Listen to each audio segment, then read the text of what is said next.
नमस्कार, बहुत स्वागत है आप सभी का। आप देख रहे हैं आपका खास कार्यक्रम कालचक्र। मैं हूं आपके साथ आशा झा और मेरे साथ आप मौजूद हैं प्रश्न कुंडली विशेषज्ञ पंडित सुरेश पांडे जी, एक बार फिर आपकी जीवन की तमाम समस्याओं का समाधान लेकर। पंडित जी, बहुत बहुत स्वागत है आपका। धन्यवाद। खर्च रुकता नहीं, निवेश फलता नहीं, आमदनी बढ़ती नहीं, घाटा घटता नहीं, तो धन से जुड़ी हर समस्या का क्या है सफल समाधान। बढ़ते खर्चों और बढ़ती महंगाई के कारण आजकल हर इंसान परेशान है। किसी की आमदनी कम है, कोई अच्छी आमदनी के बाद भी बचत नहीं कर पाता है, किसी का पैसा मेडिकल ट्रीटमेंट पर खर्च हो जा रहा है, कोई ईएमआई के जाल में फंसा हुआ है, तो कोई फिजूल खर्ची की आदत से परेशान है। और इसलिए फाइनेंशियल कंडीशन से रिलेटेड आपकी जितनी भी समस्याएं हैं उन्हें आज गिन लीजिए उंगलियों पर और ध्यान से देखिए आज का कालचक्र, क्योंकि आज कालचक्र में पंडित सुरेश पांडे जी आपको बताने वाले हैं कैसे छोटे छोटे 50 उपायों से मां लक्ष्मी की असीम कृपा आपको प्राप्त हो सकती है और पैसों से जुड़ी हर परेशानी आपकी दूर हो जाएगी। तो आज का कार्यक्रम आपको जरूर देखना चाहिए। तो हमारा आज का विषय हर उस आम आदमी से जुड़ा हुआ है जो दिन रात मेहनत करके पैसा कमाकर अपनी जरूरतों को पूरा कर रहा है, लेकिन मेहनत के साथ अगर भाग्य साथ ना हो तो ये मेहनत भी बेकार हो जाती है। इसलिए आज कालचक्र में पंडित जी आपको वो उपाय बताने वाले हैं जिसे करने से आपकी मेहनत भी सफल होगी और किस्मत का साथ भी आपको मिलेगा। तो चलिए सबसे पहले पंडित जी से जानते हैं कि अगर आमदनी से ज्यादा आपका खर्च हो रहा है, जो लगभग हर दूसरे घर में होता है, तो कौन से उपाय करके हम इस फिजूल खर्ची पर विराम लगा सकते हैं। पंडित जी ये भी बताइए कैसे विराम लगा सकते हैं फिजूल खर्ची पर। लेकिन एक सवाल जो हमेशा का सवाल है, हमेशा पूछा जाता है, मैं चाहती हूं उस पर आपका मत क्या है, आज जरूर बताइए। किस्मत ज्यादा मायने रखती है या फिर आपका कर्म ज्यादा मायने रखता है? देखो, किस्मत ज्यादा मायने रखती है। किस्मत ज्यादा मायने रखती है। आपका कर्म मायने रखता है, लेकिन किस्मत ज्यादा मायने रखती है। जैसे एक लड़का किसी अरब पत्नी के गर्भ से पैदा होता है, उसको जन्म लेते ही हजारों नौकर मिल जाते हैं और सोने का कटोरा और चम्मच मिल जाता है। उसने 9 महीने कौन सा कर्म किया, कौन सा नहीं किया। और एक लड़का मेट्रो के नीचे भीख मांगने वाली के गर्भ से पैदा होता है, जो पैदा होते ही 10 मिनट के बाद गोदी में आकर के और उसकी माँ भीख मांग के दूध लाती है। तो कौन सा कर्म उसने नहीं किया, कौन सा कर्म उसने कर दिया पेट में। इसको क्या कहोगे? प्रारब्ध, भाग्य, किस्मत। ये तो प्रारब्ध हुआ, लेकिन कोई अथाह मेहनत करे। मैं वही कह रहा हूँ। देखो बेटा, ऐसा है, ग्रहाराज्यम प्रयक्षंतिम ग्रहाराज्यम हरंत च ग्रहव्याप्तम मिदम सर्वत्रैलोक्य सचराचरम। मेहनत सबसे ज़्यादा हमारे समझ से 5वीं मंजिल पर ईंट पहुँचाने वाला व्यक्ति करता है, 5वीं मंजिल पर बालू और सीमेंट पहुँचाने वाला व्यक्ति करता है, लेकिन शाम को उसको 500-700 से ज़्यादा नहीं मिलता है। और जो लोग केवल ऑफिस में बैठ करके 3 सिग्नेचर कर देते हैं, उनको दिन भर में 20,000 मिल जाता है। तो कहने का मतलब ये है कि हमारे पूर्व जन्म का जो प्रारब्ध है वो न कहीं हमारे मतलब की मेहनत के साथ और हमारे पुरुषार्थ के साथ जुड़ा हुआ है। शास्त्रों में इसको लेकर कुछ कहा गया है? बहुत कुछ कहा गया है। जैसे पहले ज्योतिष शास्त्र की बात करता हूँ। ज्योतिष का कार्यक्रम है तो ज्योतिष शास्त्र की बात करता हूँ। अगर किसी के कुंडली में धन भाव का स्वामी व्यय भाव में हो, तो ऐसा आदमी पूरे जीवन मेहनत करके मर जाए, लेकिन वो 20,000 बैंक बैलेंस नहीं कर पाता। और किसी के कुंडली में व्यय भाव का स्वामी धन भाव में हो जाए और धन भाव का स्वामी व्यय भाव में हो जाए, तो ऐसा आदमी अपनी रोटी तो खा लेता है, लेकिन कभी 10 रुपये बचा नहीं पाता है। ठीक है।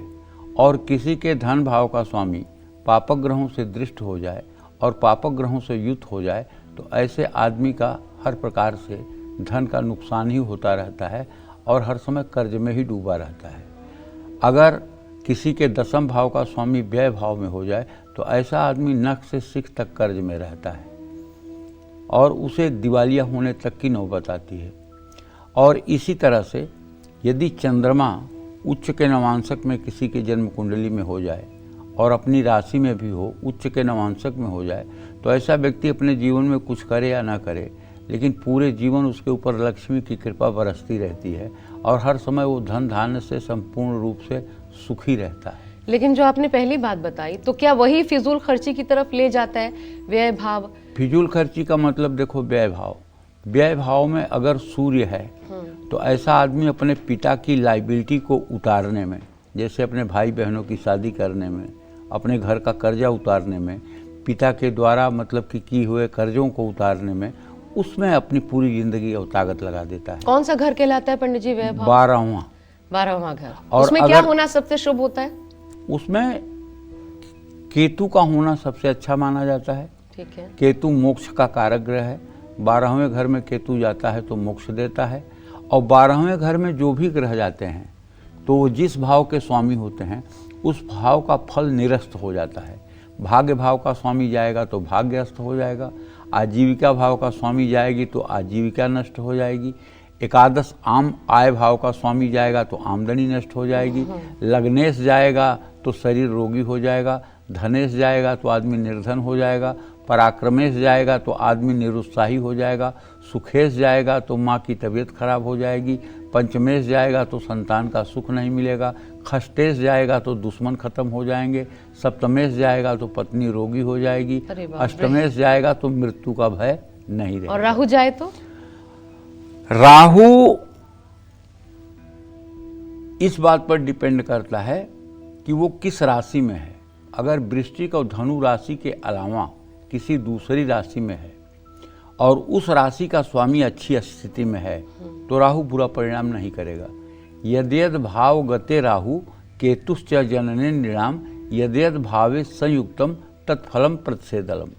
मतलब जिस राशि, जिस ग्रह की राशि में राहु जाएगा उस ग्रह की क्या स्थिति है उस पर निर्भर करता है। हाँ, और वो ग्रह किस स्थिति में है, वो उच्च अवस्था में है, स्वराशिस्थ है, मूल त्रिकोण में है, या अपने मित्र के राशि में है, या शत्रु के राशि में है, या पापक ग्रह के साथ है, या पापक ग्रह से दृष्ट है, या सूर्य के साथ है।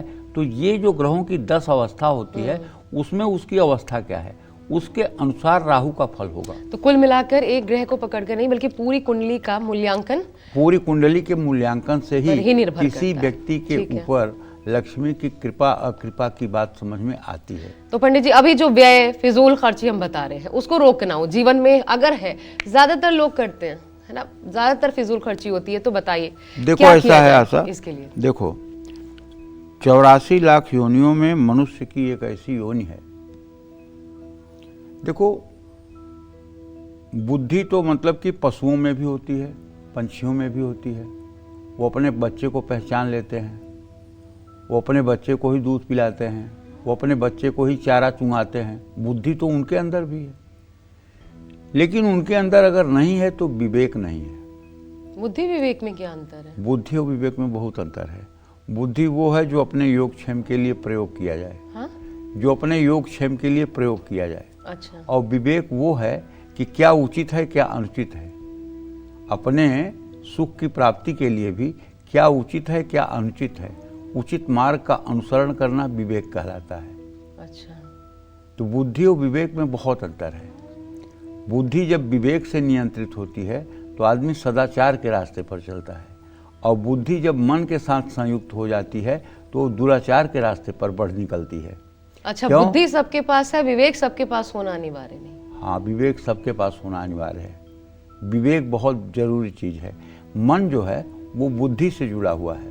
मन अपने हर कार्य को बुद्धि से जबरदस्ती दस्तखत करवा लेता है कि ये करो, और अगर बुद्धि कमजोर है तो दस्तखत कर देती है। जैसे मन कोई गलत कार्य करना चाहता है तो वो बुद्धि से पूछेगा, बुद्धि एक बार दो बार ना कहेगी, लेकिन वो फिर इतना प्रेशर बनाएगा कि बुद्धि कह देगी कि ठीक है। तो आदमी अनैतिक काम करेगा और आसक्ति में आकर के, और फिर उसके बाद उसका मैं एक चीज पंडित जी, ये जो फिजूल खर्ची का आप बता रहे हैं ना, अभी आप उपाय बताएंगे, एक चीज लेकिन जरूर जानना चाहती हूँ। रील की दुनिया है, बहुत लोग रील देखते हैं और बहुत सारी ऐसी चीजें आती है, मैंने भी देखी, उसमें एक आता है कि अगर आपको लक्ष्मी चाहिए ना तो खूब खर्चा करिए, खूब खर्चा करिए अपने ऊपर, अपने सारे शौक पूरा करिए। तो खर्चे से लक्ष्मी जी कैसे प्रसन्न हो जाती? देखो ऐसा नहीं है। बिड़ला जी ने अपने पुत्र को चिट्ठी लिखा बिरला जी ने अपने पुत्र को चिट्ठी लिखा कि यदि तुम्हें लगे कि तुम्हारे लड़के तुम्हारे धन का उपयोग अपनी विलासिता और अय्यासी में करेंगे तो तुम अपना सारा धन किसी धार्मिक संस्थान को या सरकार को डोनेट कर देना और 1 रुपए भी मत बचाना, क्योंकि तुम्हारे धन से तुम्हारे बच्चों का केवल धन नाश ही नहीं होगा बल्कि उनका संस्कार और उनका चरित्र भी नष्ट हो जाएगा। इसलिए धन को कभी बचा करके मत रखना। अगर तुम्हें लगे कि लड़के धन का सही सदुपयोग नहीं करने वाले हैं तो सारा धन डोनेट कर देना। ठीक है, तो देखो पैसे की जरूरत तो है, लेकिन पैसा संपत्ति जो है वो विपत्ति का मूल कारण भी है। संपत्ति जो है ये विपत्ति का मूल कारण है। जितना भी व्यभिचार, दुराचार, अनाचार और अय्यासी होती है सब पैसे के ही बल पर होती है। इससे पैसा तो जो खर्च होता है, लेकिन मनुष्य का जो नैतिक बल, जो चरित्र है, वो जो दुर्बल निर्बल होकर के धराशायी होता है, उसे उसका ये जन्म और अगला जन्म दोनों नष्ट भ्रष्ट हो जाता है। तो कहने का मतलब ये है कि सिर्फ पैसे को भगवान मान करके और पैसे को ही सर्वस्व मान करके जीवन जीना कहीं से ये मनुष्य के लिए उचित नहीं है। हाँ, इस पे बहुत सारे सवाल पंडित जी हो सकते हैं, क्योंकि ऐसे भी लोग अच्छे और ऐसा जहाँ आने के तक बाद जो तुमने ये पथभ्रष्ट हो कहा, गए। जहाँ तक तुमने ये कहा कि जो जितना खर्च करेगा उसको मिलेगा, मेरा इसमें मत ये नहीं है। अच्छा, मेरा इसमें मत ये है कि जो जितने विशाल हृदय का होगा, जो जितने विशाल हृदय का होगा उसको उतनी ज़्यादा लक्ष्मी मिलेंगी। विशाल हृदय का मतलब मेरे मन में ये रहे कि मैं आशा के लिए क्या कर दूं, मेरे लिए ये रहे कि मेरे पड़ोसी का बेटी की शादी नहीं हो रही है, भगवान मुझे इतना कुछ दो कि मैं उसकी बेटी की शादी करवा दूं। परोपकार। ठीक है, परहित परहित। वृक्ष कबहु नहीं फल भखै, नदी न संचे नीर, परमारथ के कारणे साधुन धरा शरीर। जो सज्जन पुरुष होते हैं वो सिर्फ शरीर इसलिए धारण करते हैं कि उन्हें परमार्थ करना है। और परमार्थ क्या करना है? अपने को छोड़ करके से सबके चिंता करना और से सबके कल्याण के लिए कार्य करना, और इसीलिए शरीर शायद धारण करते हैं। मेरे पास 20 रुपए, कोई आ गया मुझसे 10 रुपए, उसको बहुत जरूरी है। 20 देना चाहिए। अच्छा, 20 देना चाहिए, 20 देना चाहिए। फिर आपका वो ऊपर वाला छोड़ दो, देख लेगा, देख लेगा। विश्वास होना चाहिए। भवानी शंकरौ बंदे श्रद्धा विश्वास रूपिणौ। मैं आपको एक बात बताऊं, जब मैं विंध्याचल में रहता था तो सन 2002 की बात बता रहा हूं, नवरात्र जैसे कल शुरू होने वाला है, आज शाम को मैं एक काठ की चौकी पर बैठता था और बगल में एक छोटी सी स्टील की पेटी थी बॉक्स की, उसी में अपनी कुछ किताब कॉपी कुछ रुपए पैसे रखता था। तो मेरे बड़े सपुत्र, उस समय उनकी उम्र 14-15 साल रही होगी, वो भी आए हुए थे। तो एक पंडित जी आए, बोले आपका बहुत नाम सुने हैं और आप तो ब्राह्मणों के बड़ा मतलब कि जो है शुभचिंतक हैं, और मैं 9 दिन नवरात्र में रहता हूँ, कुछ आर्थिक सहयोग कर दीजिए। हमने कहा महाराज जी बताइए क्या सेवा करूँ? बोले 500 रुपया दे दीजिए। तो हमने बेटे से कहा 500 दे दो, तो उसने 500 दे दिया। फिर एक दूसरे पंडित जी आए बिहार से, उन्होंने कहा कि हम तो हर साल मतलब कि आते हैं और आप मतलब कि जो है सहयोग करते हैं और आपकी उम्मीद पे ही चले आते हैं, कुछ सहयोग करिए कि 9 दिन में विंध्याचल में रह सकूं। ब्राह्मण से दान। हाँ, तो हमने कहा दे दो भाई 500 रुपया। तो एक तीसरे लोग प्रतापगढ़ से आए, वो बहुत पूर्व परिचित थे, वो तो बड़े अधिकार से आए। वो बोले अरे तुम तो मेरे साले हो और 500 रुपया दे दो, नवरात्र में 9 दिन रहना है। ब्राह्मण है, रिश्ता उस्ता जोड़ लेते हैं ब्राह्मण लोग आपस में। हाँ, तो हमने अपने बेटे को कहा दे दो भाई 500 रुपया। तो जब वो चले गए तो बेटा तनक के खड़ा हो गया, कमर पे हाथ रख करके बोला अब मत कहिएगा किसी को देने के लिए, अब केवल 300 रुपया बचा है। हमने कहा गुस्सा क्यों कर रहे हो यार? अरे माता विंध्यवासिनी भेज रही हैं इन लोगों को और तुम दे रहे हो, अब माता विंध्यवासिनी देने वाले को भेज देंगी? उनकी शक्ति पर तुम्हें क्यों इतना अविश्वास हो रहा है? और तुम विश्वास करो 5 मिनट के बाद घोसिया का मनोज बरनवाल आ गया, सोने चांदी का व्यापारी था। 5 कुंडली रखा, बोला गुरुजी देख लीजिए। मैंने 5 कुंडली ज़्यादा से ज़्यादा 20 मिनट में देख ली। हमने रख दी कुंडली, हमने कहा भैया देख लिया, बता दिया सब। तो उसने 2500 रुपया निकाल के दिया। हमने कहा भैया मेरा तो 100 रुपया फीस है, 500 होते हैं या 2500 क्यों दे रहे हो? बोला गुरुदेव मेरा अपमान मत करिए, मैं श्रद्धा से दे रहा हूँ, इसको स्वीकार कर लीजिए। तो मैंने ले लिया। और फिर बेटे को दे दिया। हमने कहा नालायक, तूने 1500 दिया तो तुझे 2500 मिला, अगर आज तू 1800 दे देता तो माता तुझे 18,000 दे देती। एक बात तो इसलिए ये नहीं सोचना चाहिए कि मैं जो दान कर दे रहा हूँ या मैं जो परोपकार में किसी के मदद कर दे रहा हूँ या किसी की दवाई में पैसा खर्च कर दे रहा हूँ, अब मेरे पास कहाँ से आएगा। अरे इसका मतलब तुमने उस कमली वाले के शक्ति पर जो है अविश्वास कर लिया, अब उसका हाथ छोटा हो गया, अब उसका हाथ तुम तक नहीं पहुँचेगा। एक बार करके तो देखो, ठीक है, एक बार दे कर तो देखो। अब मैं ज्यादा वक्त नहीं लूंगी पंडित जी, जल्दी से उपाय जो है वो बता दीजिए। देखो, अगर आपकी आमदनी घटती जा रही तो इसके ज्योतिषीय कारण तो हैं, लेकिन कभी कभी आमदनी घटने के ज्योतिषीय कारण के साथ साथ अपनी गलतियां भी होती हैं। अगर आपके जरूरी काम नहीं बन रहे हैं और ग्रहों की स्थिति आपसे विपरीत है और खर्चे बढ़ रहे हैं, रोग में, बीमारी में, दवाई में, मुकदमे पर पैसा खर्च हो रहा है और ब्याज में पैसा देते देते परेशानी बढ़ गई है, तो अपनी आमदनी बढ़ाने और फिजूल खर्च को रोकने के लिए शुक्ल पक्ष के शुक्रवार को अपनी इच्छानुसार कुछ चावल लेकर के शिव मंदिर जाइए, साबुत चावल, और अपने दोनों हाथों से भगवान शिव की पहले पूजा करिए। उसके बाद जितने चावल आए दोनों हाथों में उतना आप चावल शिवलिंग पर अर्पित करें और बाकी बचे हुए चावल किसी ज़रूरतमंद व्यक्ति में बांट दें। ऐसा करने से आपकी आमदनी के नए रास्ते खुल जाएंगे। लेकिन सुनो आशा, ये उपाय ऐसा है जैसे ऊंट के मुंह में जीरा। अच्छा, समझ रही हो? हाँ। ये उपाय ऐसा है जैसे ऊंट के मुंह में जीरा, जैसे प्यासे के मुंह में एक ड्रॉप पानी टपका दिया जाए, ये उतना ही कारगर उपाय है।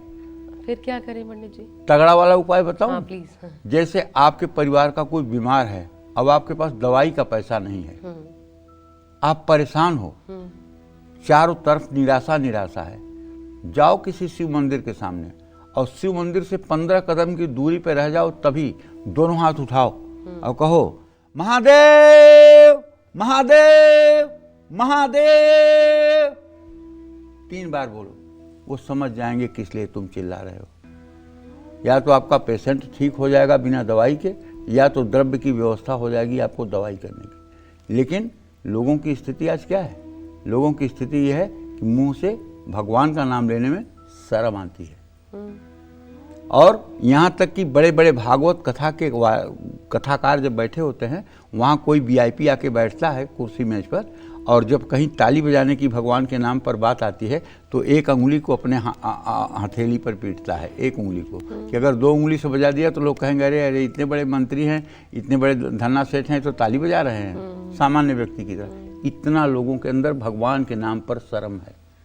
मैं गारंटी के साथ कहता हूँ, जैसे आपके घर में आग लगती है, आपके घर में चोर आ गया, आपके घर में मतलब कि कोई दुर्घटना हो गई, तो आप घर के बाहर निकल के चिल्लाते हो कि नहीं, बचाओ बचाओ बचाओ बचाओ, चिल्लाते हो कि नहीं चिल्लाते हो?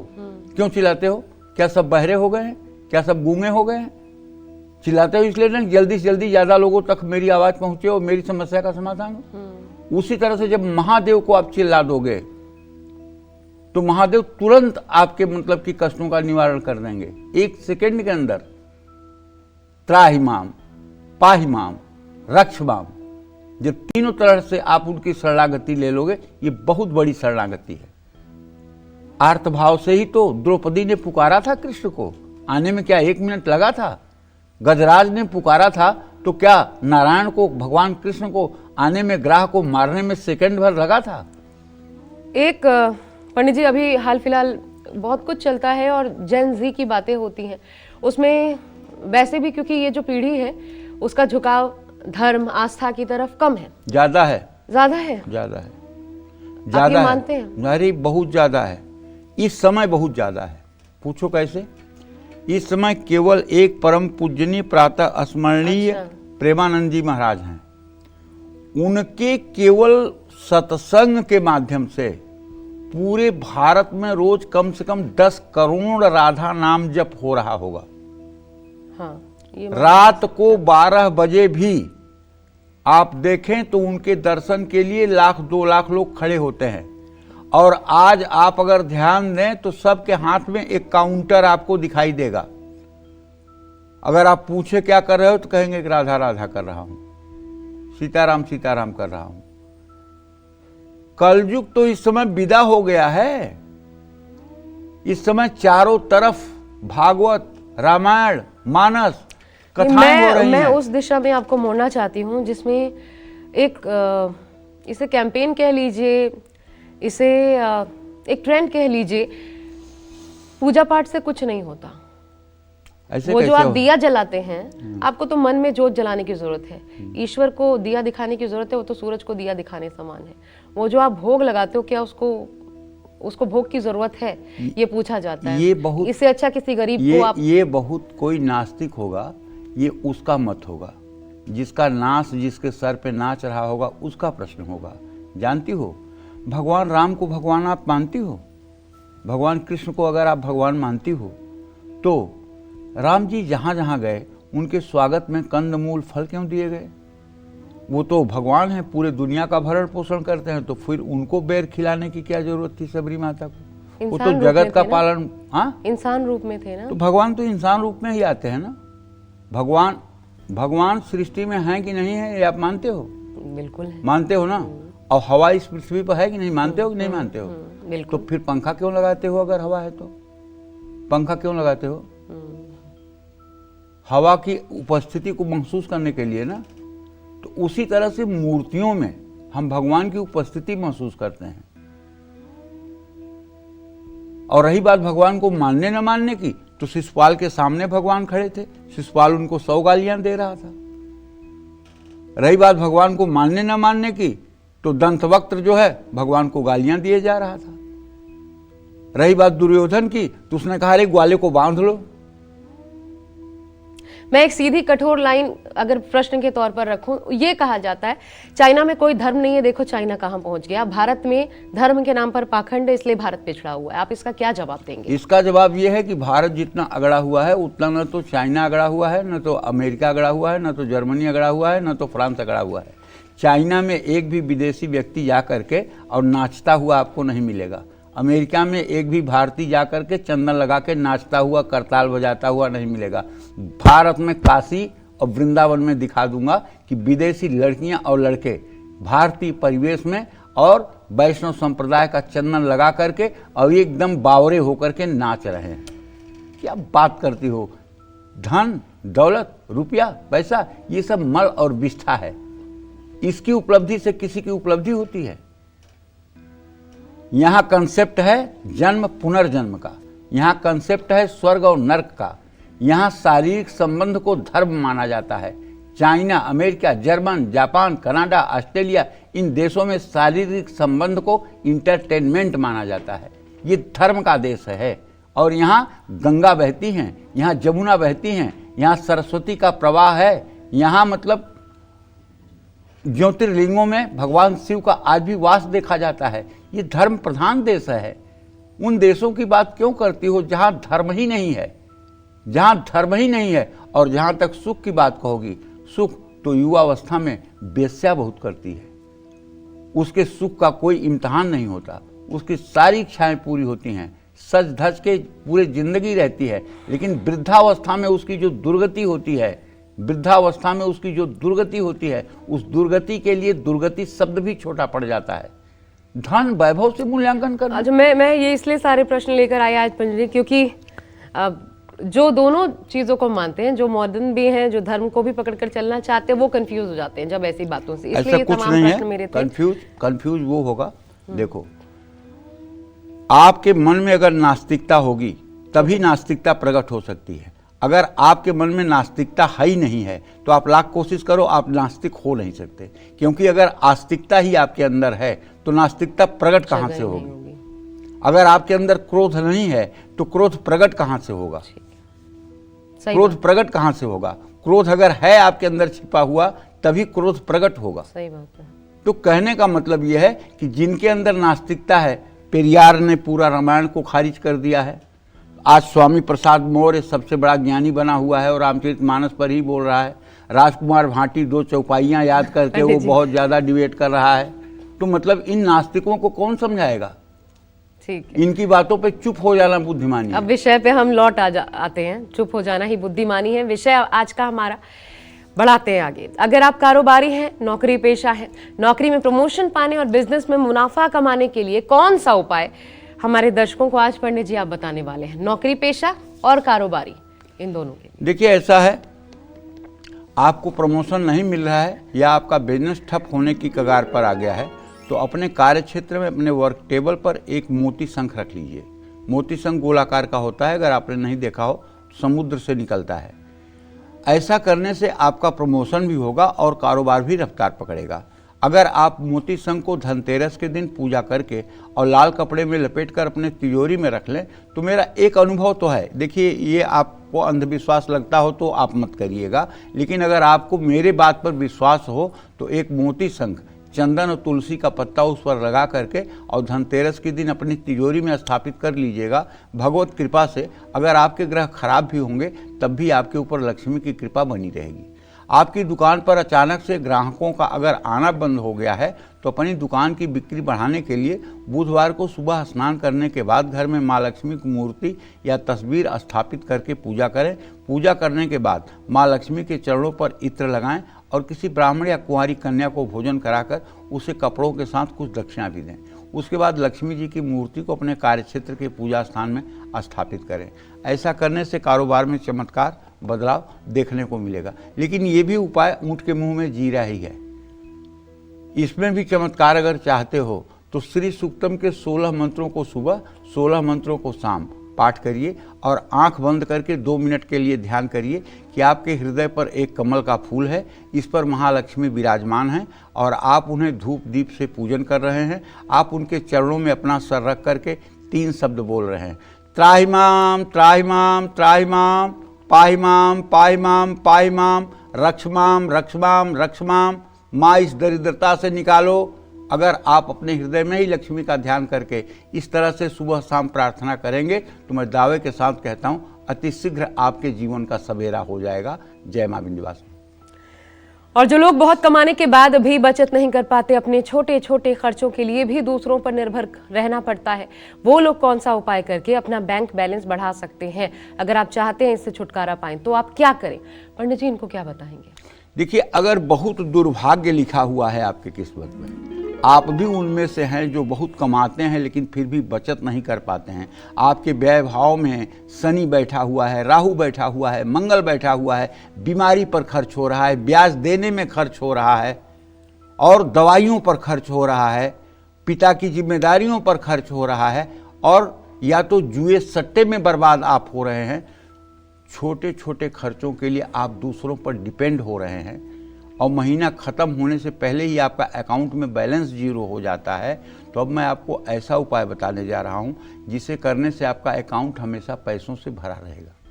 अपना अकाउंट और बैंक बैलेंस बढ़ाने के लिए हर शुक्रवार को तुलसी के पौधे के सामने गाय के घी का दिया जलाएं और ओम श्रीम श्रीम नमः मंत्र का जप करें। अब इससे बड़ा भी उपाय बताना चाहता हूँ। आप श्रीम मंत्र का एक काउंटर ले लीजिए, अपने दुर्भाग्य का इनकाउंटर कर दीजिए, उस काउंटर से अपने दुर्भाग्य का इनकाउंटर कर दीजिए। श्री मंत्र का 21,600 जप कर लीजिए रोज, 1 घंटे 40 मिनट से ज़्यादा नहीं लगेगा। दिन भर में चाहे जप करिए, बेड पे बैठ के, सोफा पे बैठ के, कुर्सी पे बैठ के। 21,600 कर लीजिए, सिर्फ 16 महीना कर लीजिए और 16 महीना में अगर आपकी जिंदगी 0 से हीरो न बन जाए तो आप आकर के मुझे फांसी चढ़ा दीजिएगा। लेकिन 16 महीने 21,600 आप श्रीम श्रीम श्रद्धा और विश्वास के साथ करिए, देखिए कैसे नहीं जिंदगी बदलती है। ये राहु केतु मंगल शनि बुध बृहस्पति ये सब आपके सामने भिखारी बने खड़े आएंगे।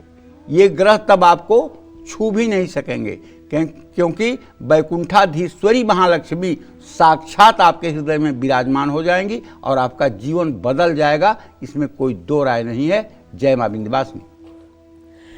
और अगर आप पैसों से जुड़ा कोई बड़ा लेन देन करने घर से निकल रहे हैं या फिर बैंक में पैसा जमा कराने या फिर निकालने जा रहे हैं, तो आपको कौन सा एक महा उपाय करना है और ये महा उपाय कैसे आपको कर्ज और मुश्किल EMI से भी बड़ी आसानी से छुटकारा दिला सकता है, ये सब आपको बताएंगे पंडित जी। लेकिन बहुत छोटे से ब्रेक के बाद आप बने रहिए हमारे साथ, देखते रहिए कालचक्र। ब्रेक के बाद स्वागत है आप सभी का आप देख रहे हैं कालचक्र। महीना खत्म होने से पहले ही आपका पर्स खाली हो जाता है, आप सेविंग नहीं कर पाते हैं। अगर सेविंग भी कर रहे हैं तो आपकी सेविंग का बड़ा हिस्सा दवाइयों और बाकी चीज़ों पर खर्च हो जा रहा है, या फिर पैसों की तंगी ने आपकी लाइफ में तूफान खड़ा कर दिया है। तो आज का कालचक्र आपको ज़रूर देखना चाहिए, ये आपके लिए ही है, क्योंकि आज कालचक्र में पंडित जी आपको इनकम बढ़ाने के 50 सरल उपाय बता रहे हैं। और चलिए अपनी इसी महत्वपूर्ण चर्चा को अब हम आगे बढ़ाते हैं। बात करते हैं उन लोगों के जिन्होंने मजबूरी में लोन तो ले लिया, लेकिन EMI अब उनके गले की फांस बन चुका है। कैसे चुकाएं? तो ऐसे लोगों को कौन सा उपाय करना चाहिए? जो EMI है पंडित जी, सैलरी समय पे नहीं आई तो दिल की धड़कन बढ़ा देता है, इसका छुटकारा कैसे मिले? पहली बात तो ये कि गए पूत जब मांगे पाए, कर्ज लेने की प्रवृत्ति बहुत बुरी है। आप EMI वही लें कि अगर 1 साल तक आपकी आमदनी खत्म हो जाए तब भी आप EMI अदा कर सकें। अगर आप अपने अच्छे समय का मूल्यांकन करके और कोई मतलब कि लोन ले रहे हैं तो निश्चित रूप से वो आपके लिए दुखदाई हो जाएगा। उदाहरण के तौर पे आपको बताऊं कि एक सज्जन की एक फैक्ट्री चलती थी और उस फैक्ट्री से उन्हें 10-15 लाख रुपए महीने लाभ होता था। चाइना का एक कंपनी वाला आया, चाइना का एक इंपोर्टर आया, उसने कहा कि मुझे इस चीज़ की इतने बल्क में सप्लाई दीजिए। तो उन्होंने कहा मेरा तो प्रोडक्शन ही इतना नहीं है। तो उसने 2 करोड़ रुपया दे दिया, कहा कि आप एक फैक्ट्री लगा लीजिए और मुझे सप्लाई कीजिए। अब इनको लगा कि अगर इतनी बड़ी सप्लाई मिल रही है और 2 करोड़ रुपया एडवांस दिया है तो अविश्वास का तो कोई सवाल ही नहीं है। तो उन्होंने ज़मीन ले करके और बैंक से 8 करोड़ रुपया लोन लेकर के फैक्ट्री खड़ी कर दिया। फैक्ट्री का प्रोडक्शन होने की स्थिति बन गई और चाइना की पार्टी ने ये कह करके कि मतलब कि हमारा जो आर्डर है उसे हम निरस्त करते हैं। इन्होंने कहा मेरा नुकसान हुआ है, तो उसने कहा कि आप मेरा 2 करोड़ रख लीजिए। अब 2 करोड़ रख लेंगे, लेकिन 8 करोड़ का 8 लाख रुपया महीना ब्याज हर महीने देना है, आय स्रोत नहीं है, और उसका इंडिया में माल बनाएंगे तो बिकेगा नहीं। अब क्या करें? तो जब आप राजा हैं और महाराजा बनने के चक्कर में किसी के अंधविश्वास पर आप आगे बढ़ेंगे तो दुख और दुर्गति तो होगी। इसलिए अगर अपने जेब में 10 रुपए हैं तो 8 रुपए खर्च करके 2 रुपए की सेविंग करके आगे बढ़िए। या आप इंश्योर्ड हों, सिक्योर हों कि इसमें नुकसान नहीं होगा। अगर आपने भी लोन ले रखा है और ख़राब आर्थिक स्थिति के कारण आप EMI चुकाने में परेशानी आ रही है, या पहले का लिया हुआ कर्ज अब आपको परेशान कर रहा है, तो अब मैं आपको वो उपाय बताने जा रहा हूँ जिसे करने से आपकी आमदनी के नए रास्ते खुल सकते हैं। EMI से जल्दी छुटकारा भी मिल सकता है। घर में जहाँ आप पैसे रखते हैं, अगर वहाँ चांदी के सिक्कों के साथ कौड़ियाँ रखिए तो समझ लीजिए आपका कर्ज जल्दी उतरेगा। आपको पता ही नहीं चलेगा कब कर्ज उतर गया। लेकिन कौड़ियों को केसर या हल्दी से रंग कर फिर उसे पीले कपड़े में बांधकर तिजोरी में रखे रहिए और समझ लीजिए कि आपकी सारी आर्थिक परेशानी खत्म हो जाएगी। केवल समझने से काम नहीं चलेगा, पुरुषार्थ भी करते रहिए। नहीं तो कौड़ी और चांदी का सिक्का पूरे भारत के सभी घरों में रख दिया जाए तो जो मुफ्त में गेहूं चावल बांटा जा रहा है उसकी ज़रूरत ही खत्म हो जाएगी। इसलिए पुरुषार्थ और पराक्रम भी करना पड़ेगा। दवा और दुआ एक साथ करिए। लक्ष्मण को शक्ति लगी तो राम जी ने मंत्र से नहीं लक्ष्मण को जिलाया, बल्कि हनुमान जी से कहा जाओ सजीवन बूटी ले आओ, और हनुमान जी सजीवन बूटी लाके लक्ष्मण को दिलवाए सुसेन वैद्य से, तब लक्ष्मण उठे। तो उसी तरह से आप भी मत सोचिए कि केवल फू करने से दुनिया बदल जाएगी। फू करने से दुनिया नहीं बदलेगी। बुद्धिमत्ता के साथ, सात्विक दिमाग के साथ, अच्छे मार्गदर्शन में जब आप परिश्रम करेंगे और श्रद्धा और विश्वास रख करके, भगवान के ऊपर विश्वास करके आप अहंकार का त्याग करके काम करेंगे तो सफलता आपके कदम चूमेगी। ये तो केवल अंधविश्वास है कि एक मैंने गले में टांग लिया कुछ तो मेरी किस्मत बदल जाएगी। ना बदलने वाली है, सच्ची बात बता रहा हूं। आपको ये सोचना पड़ेगा कि ये जिंदगी का एक एक मिनट जो व्यतीत हो रहा है, मैं मौत के नज़दीक जा रहा हूं। एक एक मिनट मुझे मौत के नज़दीक कर रहा है और ये शरीर एक दिन जलाया जाएगा, इसमें कोई दो राय नहीं। इसलिए इसका एक एक मिनट सही सदुपयोग कर लें। अगर विद्यार्थी हैं तो एक एक मिनट का सदुपयोग करके पढ़ाई कर लें। अगर कारोबारी हैं तो एक एक मिनट का सदुपयोग करके व्यापार कर लें। अगर पूजा पाठ या गृहस्थ आश्रम में हैं तो एक एक मिनट का सदुपयोग करके भगवान का स्मरण कर लें। जो भी काम हो उसे आप करें अपने ढंग से, एक एक मिनट का सदुपयोग करें, तभी जा कर के कुछ हो सकता है। अगर आप समझें कि नहीं आलस्य करके राम के भरोसे रहेंगे, कादर कर्म मन कहू एक आधारा, दैव दैव आलसी पुकारा, तो कुछ होने वाला नहीं है। जय मां विंध्यवासिनी। और अगर किसी की जमा पूंजी का एक बड़ा हिस्सा दवाइयों पर खर्च हो रहा है, अगर किसी के खर्चों का ग्राफ उसकी आमदनी से बढ़ता जा रहा है, ऐसे में ये कहते हैं ना आमदनी अठन्नी खर्चा रुपया, ऐसे में उन लोगों को बरकत के लिए कौन सा उपाय करना चाहिए पंडित जी? ये जो आमदनी अठन्नी बहुत मुश्किल स्थिति होती है। देखो, बीमारी में तो आदमी कर्ज लेकर के, और चाहे जो भी मतलब की शर्त पर उसको कर्ज मिले, अपने लोगों का, अपने प्रियजनों की जान बचाना चाहता है, दवा करना चाहता है, उचित भी है, करना भी चाहिए। पंडित जी एक चीज मैं आपसे पूछूं, माफ कीजिएगा रोक रही हूँ, मैंने बचपन से ये सुना हुआ है एक, या फिर मैंने समझा हुआ है, किसी ने मुझे ऐसे डायरेक्टली बताया नहीं, लेकिन एक समझ है, गाय को रोटी खिलाना, जिन घरों में पहली रोटी गाय को खिलाने का एक नियम है, अगर उस नियम को रोजाना फॉलो किया जा रहा है तो उस घर में कोई ऐसी बीमारी जो कि घातक हो, जिस पे इस तरीके से खर्चा हो कि आपकी पूंजी लग जा रही है, वो कभी नहीं होता। क्या ये सत्य है? एकदम सत्य है, 100% सत्य है। और भगवान राम जब पैदा हुए तो उसके बाद की चौपाई है, गोस्वामी जी ने लिखा है, विप्रधेनु सुर संतहित लीन मनुजय अवतार, निज इच्छा निर्मित तनु माया गुण गोपार। मतलब ब्राह्मण, गाय, भगवान और संत, ये चार की रक्षा के लिए ये भगवान श्री राम जो है मानव शरीर धारण करते हैं। तो गाय की जिस घर में नित्य सेवा हो रही होगी, या जिस घर की पहली रोटी नित्य गाय को जा रही होगी, वहाँ दुर्भाग्य कैसे आएगा? मैंने कई कार्यक्रम में ऐसा अपने दर्शकों को बताया है कि अगर गरीबी ने एकदम तुम्हें मतलब कि तोड़ दिया है, दुर्भाग्य ने तुम्हें जीना मुहाल कर दिया है, अब तुम्हें दो रास्ता है, या तो शहर छोड़कर गांव छोड़कर भाग जाओ, या तो सुसाइड कर लो। दो रास्ते अगर बचे हैं तो एक देसी गाय अपने दरवाजे पर ला करके, जाड़ा हो तो गुनगुना पानी से, गर्मी हो तो ठंडे पानी से उसको स्नान करवा दीजिए रविवार के दिन। उसके शरीर से गिरा हुआ जल वहां के पाप को दग्ध कर देगा, वहां के दुर्भाग्य को दग्ध कर देगा। और ये उपाय अगर 4-5 रविवार हो गया तो अभागा से अभागा व्यक्ति भी सुखी जीवन व्यतीत करने लगेगा। आपको इस पर इतना भरोसा है? इतना भरोसा नहीं, इससे भी ज्यादा कुछ भरोसा है, मेरे पास शब्द नहीं है।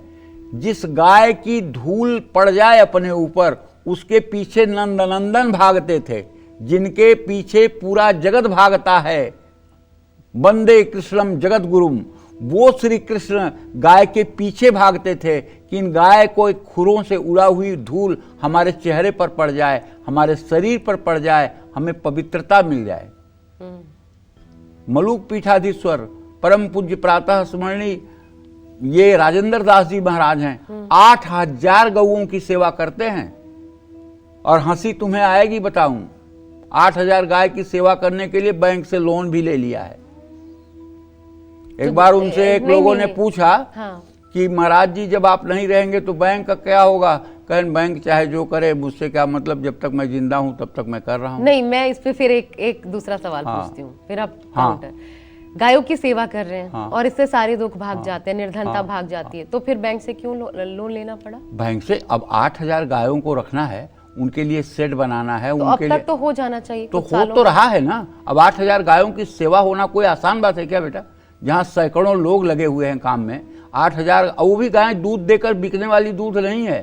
कोई गाय बीमार है, कोई गाय लंगड़ी है, किसी गाय की आंख नहीं है, समझ रहे हो ना? मतलब ऐसे गौ सेवा हो रही है।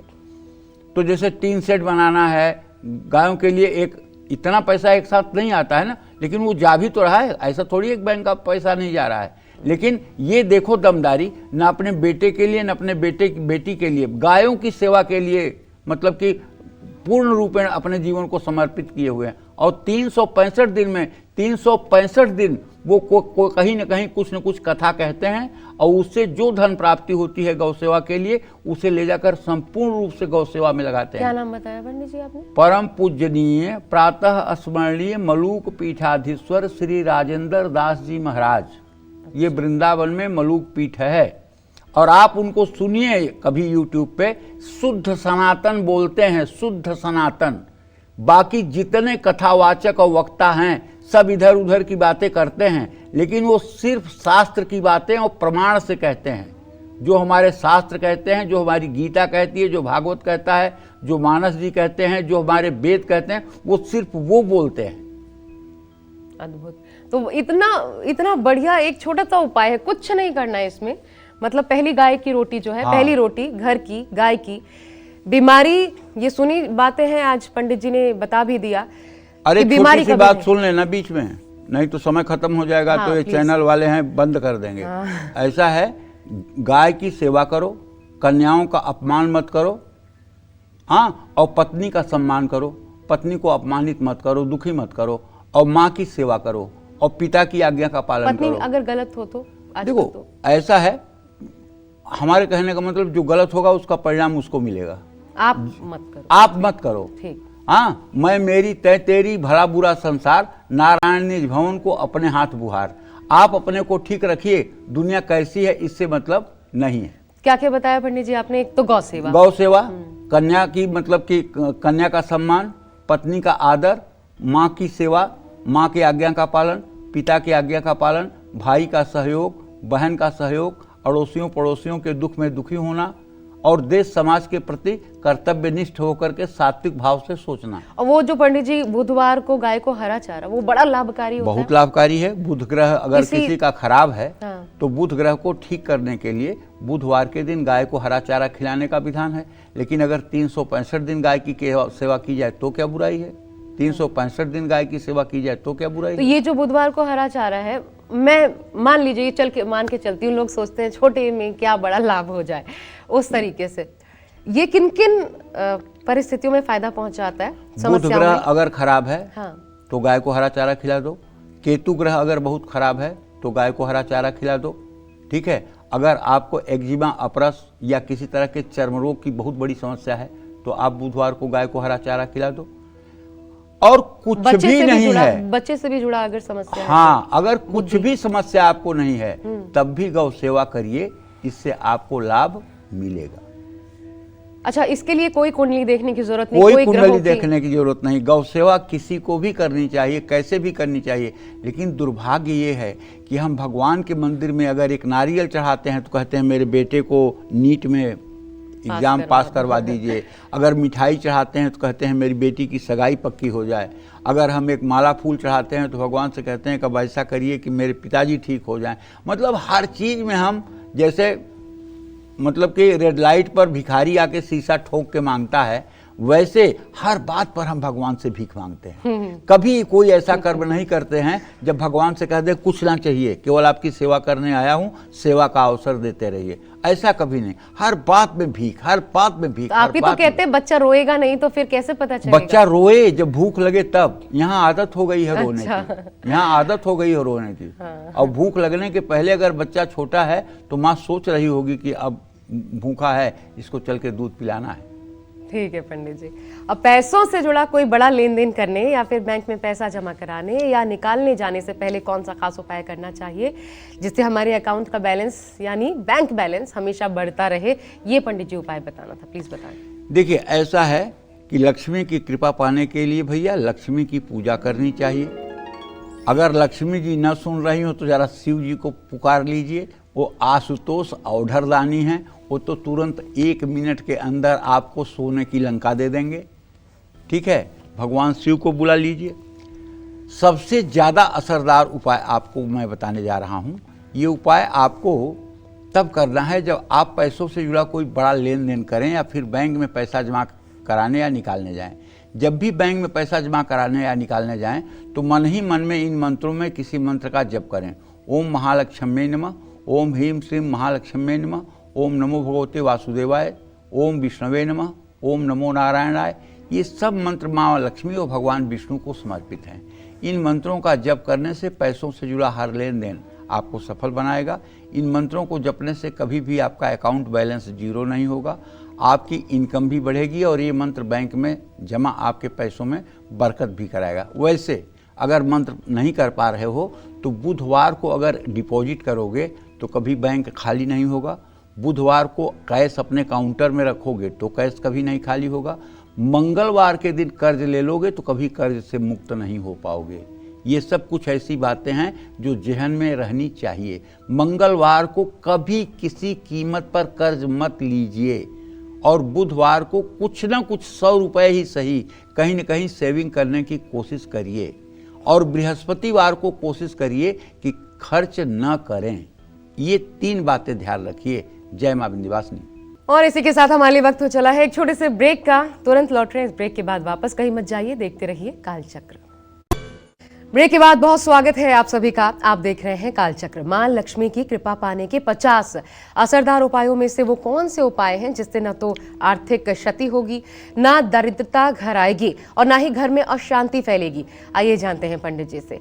पंडित जी, ये तीनों ही लाभ मिल पाए, ना दरिद्रता आए ना अशांति हो, कैसे? देखो भैया, आपसे कहना चाहूँगा, अपनी आर्थिक स्थिति को सुधारने के लिए घर में जितने दरवाजे हैं उनमें समय समय पर तेल डालते रहें जिससे उनमें आवाज़ न हो। इस आवाज़ होने से माँ लक्ष्मी रूठती हैं। नागर खंड के अनुसार जो व्यक्ति श्री सूक्त का पाठ करते हुए माँ लक्ष्मी की आराधना करता है वो 7 जन्म तक निर्धन नहीं होता है।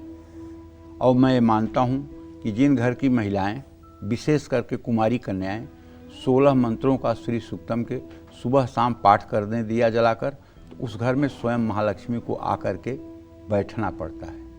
कुंवारी कन्याएं और जिन घर की सौभाग्यवती महिलाएं रोज श्री सूक्तम का पाठ करती हैं और श्री यंत्र का अभिषेक करती हैं, वो महिलाएं जहां चरण रख देती हैं वहां हर प्रकार का धन, धान्य, सुख, निरोग्यता हो जाती है।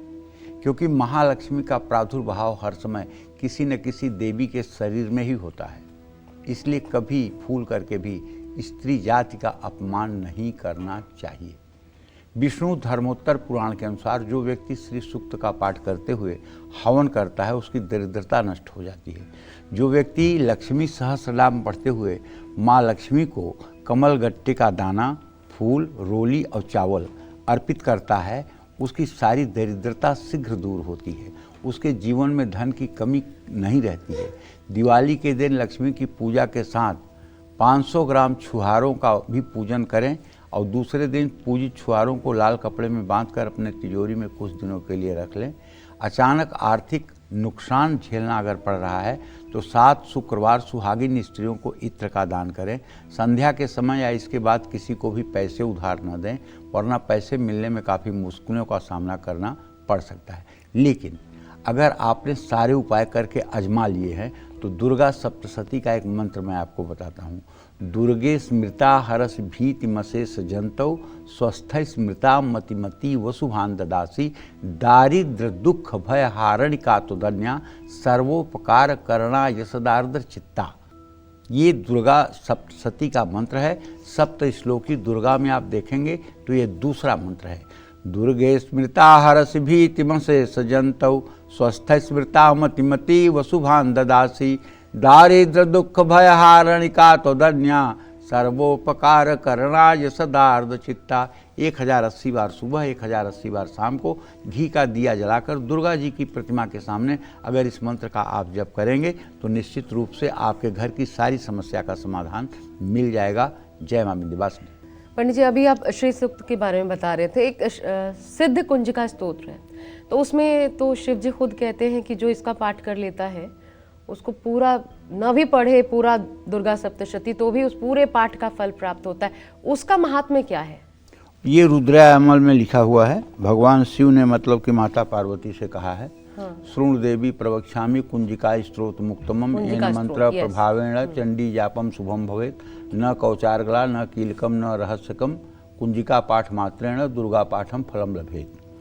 तो कहने का मतलब कि उसमें जो 9 मंत्र हैं उन मंत्रों को जब हम पढ़ लेते हैं तो अगर हम बृहत रूप से सप्तशती का पाठ नहीं कर पाते हैं तब भी हमारा पाठ मतलब कि जो है उतना मान्यता प्राप्त हो जाता है। इसका क्या लाभ है पंडित जी? उसका पाठ का सबसे बड़ा लाभ ये है बेटा, उसके अलग अलग मंत्र अलग अलग लाभकारी हैं। जैसे उसका एक मंत्र है ओम धाम धीम धूम धुर्जटेह पत्नीम वाम we Moom वागधीश्वरी cram cream क्रूम Kalika Devi सांग सिंह सुम में शुभम कुरु। जैसे किसी का पति एडिक्शन में है, शराब पी रहा है, नशा कर रहा है, किसी का बेटा शराब पी रहा है, नशा कर रहा है, गलत रास्ते पर है, तो अगर ये मंत्र 10-10 माला सुबह शाम महाकाली की प्रतिमा के सामने होने लगे तो 6 महीने के अंदर वो व्यक्ति सही रास्ते पर आ जाता है। इसी तरह से जितने मंत्र हैं उनका अलग अलग प्रयोग है। लेकिन देखो बेटा, इसको शंकर जी ने कहा है गोपनीयम प्रयत्नेन सोयो निरीव पार्वती, मतलब हे पार्वती जैसे तुमने अपने गुप्तांगों को ढक के रखा है वैसे ये गोपनीय है, तो इसलिए सार्वजनिक उसके बारे में हम बात नहीं कर सकते। ओह अच्छा, हाँ ठीक है पंडित जी। और अब घर में नेगेटिव एनर्जी, परिवार में क्लेश, बीमारियां भी घर में दरिद्रता लाती हैं। अगर किसी के घर में ऐसा है तो उसे कौन से आसान उपाय करने चाहिए? अगर आपके घर की स्थिति ऐसी है तो आपके लिए क्या खास उपाय है? पूछते हैं पंडित जी से। पंडित जी देखिए, अपने बेडरूम और ड्राइंग रूम में मोरपंख जरूर लगा के रखिए। इससे घर की नकारात्मक ऊर्जा दूर होगी, इसमें कोई दो राय नहीं।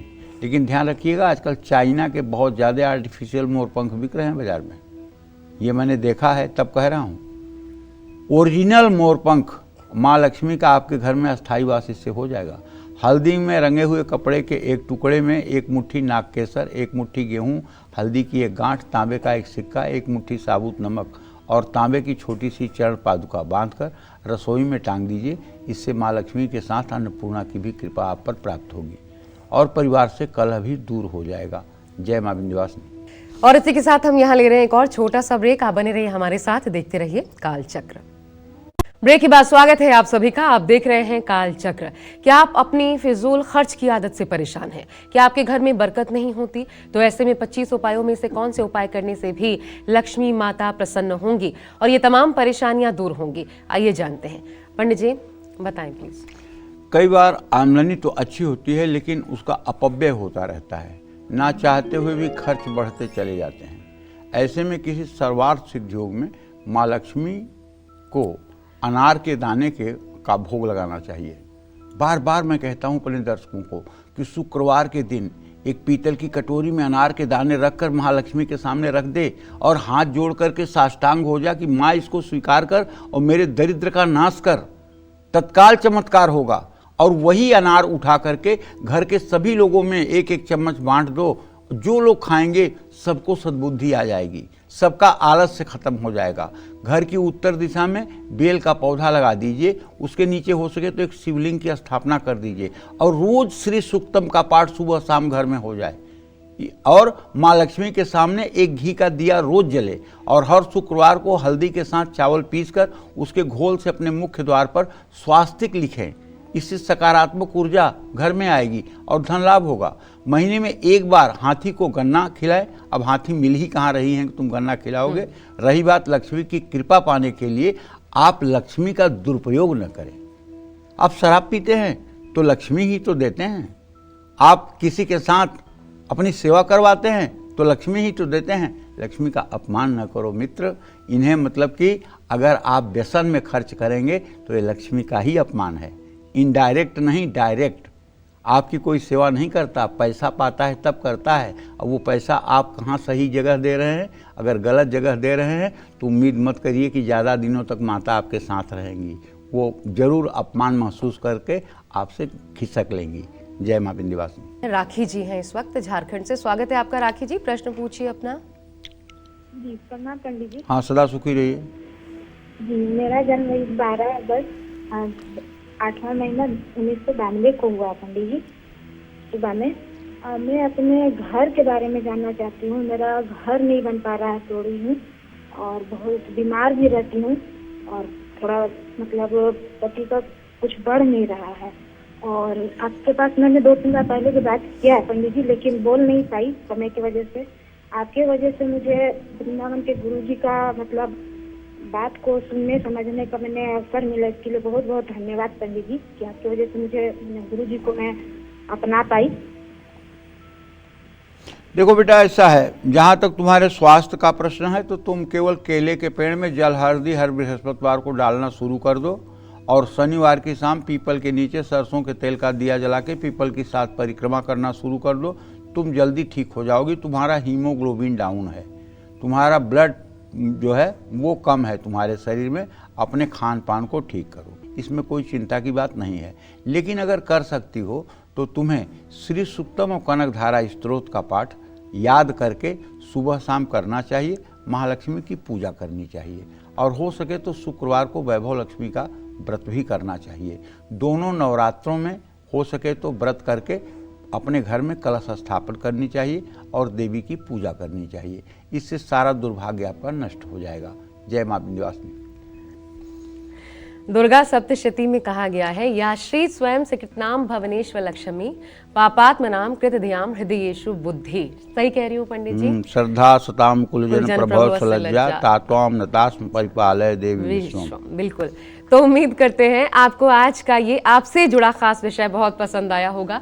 कल फिर एक नए विषय और आपकी परेशानियों को दूर करने के लिए ढेरों उपाय लेकर हम उपस्थित रहेंगे पंडित सुरेश पांडे जी के साथ। तब तक कालचक्र की पूरी टीम को आज्ञा दीजिए। देश दुनिया की तमाम खबरों के लिए देखते रहिए News 24। नमस्कार पंडित जी, बहुत धन्यवाद आपका।